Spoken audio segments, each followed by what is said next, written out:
नवाज शरीफ ने मुल्क की सियासत में तामीर और तरक्की की बुनियाद रखी। मुल्क को यकसुई के साथ तरक्की की राह पर चलने नहीं दिया गया। वफाकी वजीर एहसन इकबाल का कोटला में वर्कर्स कन्वेंशन से खिताब। कहा, नवाज शरीफ के नक्शे कदम पर चलते हुए मुल्क की तरक्की में किरदार अदा कर रहे हैं। वज़ीर आला पंजाब परवेज इलाही से एशियन डेवलपमेंट बैंक के कंट्री डायरेक्टर की मुलाकात। सूबे में एशियन डेवलपमेंट बैंक के ताउन से जारी मंसूबों पर तबादला ख्याल हुआ।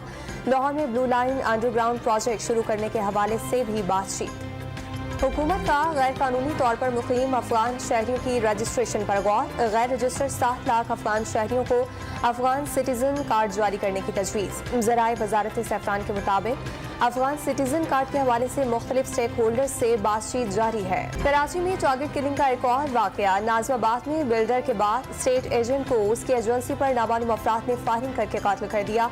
वाक़े के बाद कारोबारी अफराद में खौफ और हिरास। पुलिस की ज़ाती दुश्मनी समेत दीगर पहलुओं पर तफ्तीश जारी। और बाबा गुरु नानक के 553वें जन्मदिन की तक़रीबात का सिलसिला जारी।